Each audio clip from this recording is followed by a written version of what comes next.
Hello dear students, unit 4 जो हम पढ़ रहे हैं जिसका नेम है electromagnetic induction and alternating current, उस यूनिट का हम नेक्स्ट टॉपिक पढ़ रहे हैं जिसका नेम है ट्रांसफार्मर। ट्रांसफार्मर 4 मार्क्स का एग्ज़ाम में एक्सपेक्टेड है, तो इसे अच्छे से पढ़िएगा। फाइन, तो करते हैं स्टार्ट। जैसे कि नेम से इंडिकेट हो रहा है, ट्रांसफार्मर वो डिवाइस है जो वोल्टेज को ट्रांसफॉर्म करता है। ट्रांसफॉर्म करता है मीन्स उसकी उस वोल्टेज की फॉर्म को बदल देता है।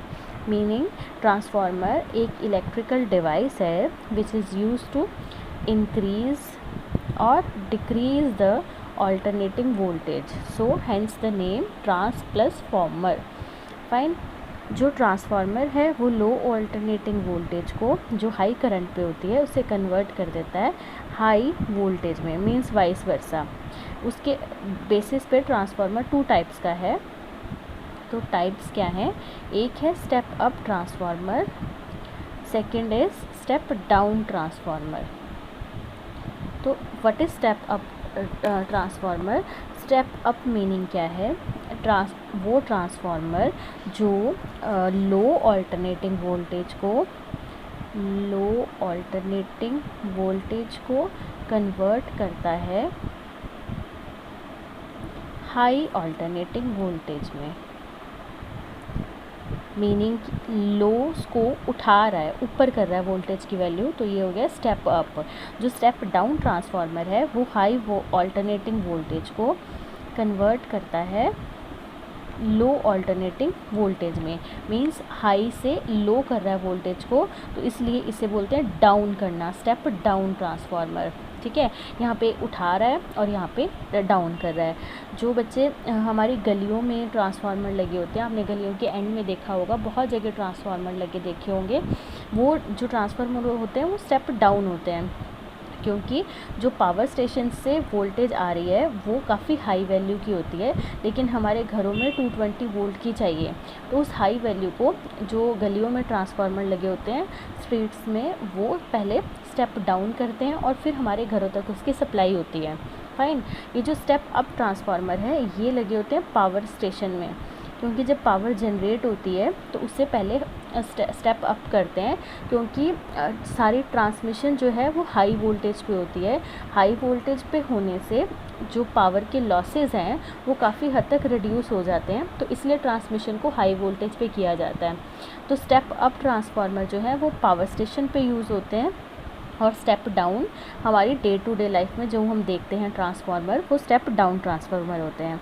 ठीक है, एक ये कंसेप्ट है कि जो लो ऑल्टरनेटिंग वोल्टेज है वो हाई करंट पे होती है, क्योंकि पावर का फॉर्मूला होता है वोल्टेज इनटू करंट। तो अगर वोल्टेज हाई है तो करंट को कम होना पड़ेगा, सो दैट पावर उतनी मेंटेन हो सके।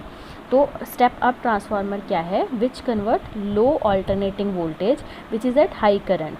ठीक है, वोल्टेज अगर लो है तो करंट ज़्यादा होगा, into high alternating voltage at lower current is called step up transformer. So what is step down transformer? This type of transformer converts high alternating voltage at low current into a low alternating voltage at high current is called step down transformer. Meaning step down transformer gives the decreased value of alternating voltage, and step up transformer gives the increased value of voltage. Fine, next इसका principle means on which principle transformer work. Transformer works on the principle of mutual induction. Mutual induction का principal हम सब ने पढ़ लिया है।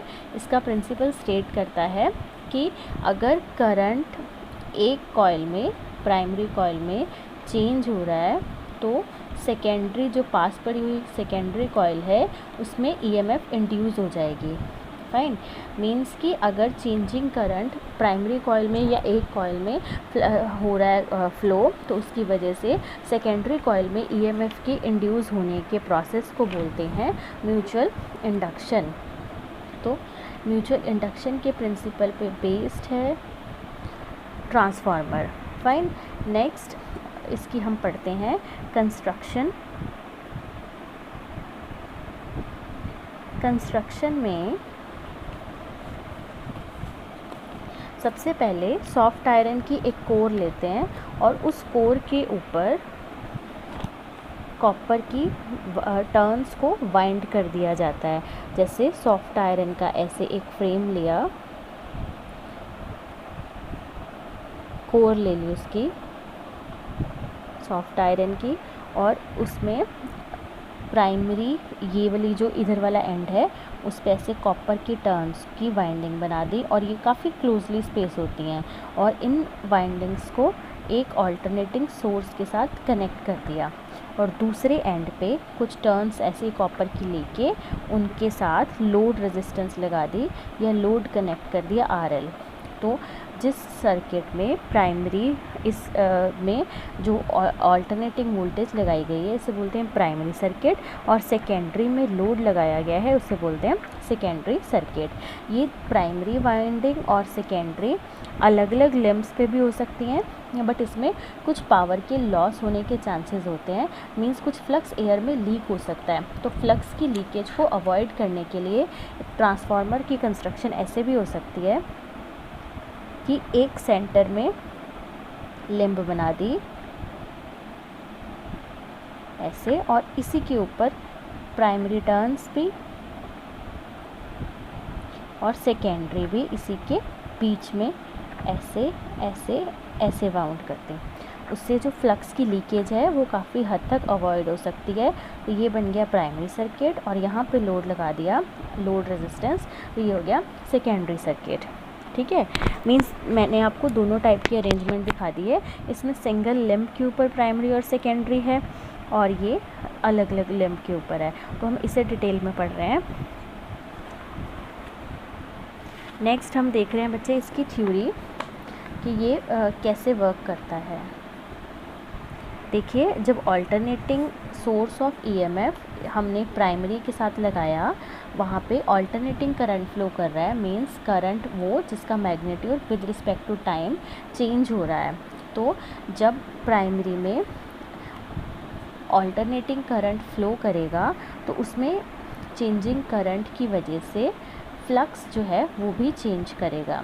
ठीक है, प्राइमरी कॉइल में जब फ्लक्स चेंज होगा तो सेकेंडरी में EMF इंड्यूस होगी, और प्राइमरी में भी EMF इंड्यूस हो सकती है जिसे हम बोलते हैं बैक EMF। ठीक है, मैं रिपीट कर रही हूँ, जो फ्लक्स होता है वो होता है B.A, और एम्पियर सर्कुलर लॉ से हमने ये भी पढ़ा हुआ है कि जो सोलेनॉइड में फ्लक्स होता है वो होता है NBA, मीन्स मैग्नेटिक फील्ड जो सोलेनॉइड में होती है B=μ0NI।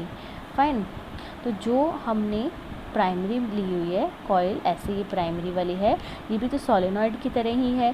तो जब इसमें चेंजिंग ऑल्टरनेटिंग करंट जाएगा जिसका मैग्नीट्यूड टाइम के विद रिस्पेक्ट टू चेंज कर रहा है, तो चेंजिंग करंट की वजह से मैग्नेटिक फील्ड प्रोड्यूस होगी। आपको पता है moving current produce magnetic field. तो अगर ये current changing magnetic field produce कर रहा है तो उस मैग्नेटिक फील्ड के चेंज होने की वजह से, और एरिया भी कुछ इनक्लोज है, तो फ्लक्स जनरेट हो जाएगा। तो फ्लक्स के जनरेट होने से ये जो चेंजिंग मैग्नेटिक फ्लक्स है ऑल्टरनेटिंग EMF सेकेंडरी कॉइल में इंड्यूस हो जाएगी। ठीक है, तो ये कंसेप्ट है म्यूचुअल इंडक्शन का।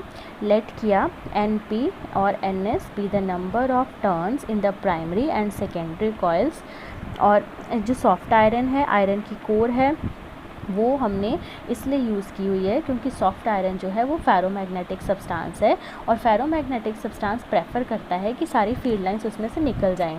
तो जितना फ्लक्स इसमें जनरेट हुआ वो सारा का सारा फील्ड लाइंस की फॉर्म में ऐसे सेकेंडरी में चला जाएगा, और जो लॉसेस हैं फ्लक्स के लीक होने के, वो लॉसेस हम कम कर सकते हैं जब हम सॉफ्ट आयरन कोर यूज़ करते हैं, क्योंकि सॉफ्ट आयरन फेरोमैग्नेटिक सब्सटेंस है, सारी फील्ड लाइंस इसी के अंदर से जाएंगी। तो और इस अरेंजमेंट से तो फ्लक्स के लॉसेस को काफ़ी कम किया जा सकता है। फाइन, अब देखिए सेकेंडरी कॉइल में EMF तो इंड्यूस हो गई, तो अब हमने फैराडेज लॉ से बताना है अकॉर्डिंग टू, ये लाइन कंप्लीट कर लेना, नोट्स में सारा प्रॉपर लिखना है आपने।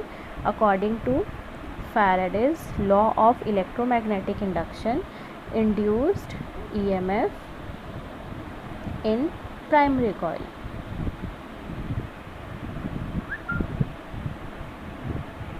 फॉर्मूला है EP is for induced EMF of the primary coil is equal to minus number of turns in the primary coil, and induced EMF is directly proportional to rate of change of flux. This is Faraday's law.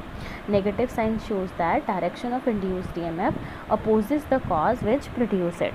Fine. Next, induced EMF in the secondary coil.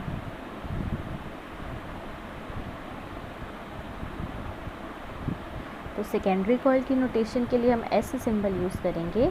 E S is equal to minus S D phi by D T. So this is equation second. Now we are going to divide above equations dividing 1/2. तो E P ऊपर आ जाएगा. ऐसा करते हैं 2/1 करते हैं. E S by E P is equal to minus S by N P. इसका reason क्या था कि मैंने 2/1 इसलिए किया क्योंकि N S by N P जो टर्म है उसे बोलते हैं transformer ratio. D phi by D T दोनों तरफ कैंसिल हो जाएंगे जब हम इन इक्वेशंस को डिवाइड करेंगे. तो जो N S by N P वाली टर्म है इस टर्म को बोलते हैं transformer ratio or turns ratio. Fine. तो ये जो फैक्टर है ये k के इक्वल आ गया, और k की वैल्यू अगर लेस देन 1 है, k is less than 1, meaning जो स्टेप डाउन ट्रांसफार्मर होगा, ये स्टेप डाउन ट्रांसफार्मर के लिए जो k है, k मीन्स ट्रांसफार्मर रेशो, वो लेस देन 1 होगी. मीनिंग क्या है इसका कि स्टेप डाउन ट्रांसफार्मर अगर k लेस देन 1 है, इसका मतलब कि एन पी जो है वो ग्रेटर हो गया एन एस से. मीन्स प्राइमरी कॉइल में जो नंबर ऑफ टर्न्स हैं वो ज़्यादा है as compare to number of turns in the secondary coil. अगर प्राइमरी कॉइल में नंबर ऑफ टर्न्स ज़्यादा हैं और सेकेंडरी में कम है, तो सेकेंडरी में जो EMF इंड्यूस होगा वो कम होगा. मीन्स यहाँ पे कम वोल्टेज पहुँचेगी. तो डिवाइस कौन सा हो गया? Step down transformer. ठीक है. और एन पी अगर बड़ा है, ये एन पी अगर बड़ा है तो उसका ई पी जो है वो बड़ा होगा. E P is also greater than E S, meaning primary की वोल्टेज ज़्यादा है as compare to output alternating voltage. Meaning input alternating voltage is greater than output alternating voltage. तो इस डिवाइस ने उसको मिली ज़्यादा थी और उसने वोल्टेज को स्टेप डाउन कर दिया है. अगर k की वैल्यू ग्रेटर देन 1 हो, अब ये k बड़ा है, N S by N P वाला जो फैक्टर है ये बड़ा हो गया क्योंकि k बड़ा है. तो इससे कंक्लूजन क्या निकला? N S is greater than N P. Means number of turns primary में कम है, सेकेंडरी में ज़्यादा है. प्राइमरी में नंबर ऑफ टर्न्स कम है और सेकेंडरी में नंबर ऑफ टर्न्स ज़्यादा हैं. तो इसमें इंड्यूस्ड EMF ज़्यादा होगी. ई एस बड़ा हो गया ई पी से. तो ये जो डिवाइस है वो कैसा हो जाएगा? स्टेप अप हो जाएगा, वोल्टेज को ऊपर कर देगा. ठीक है.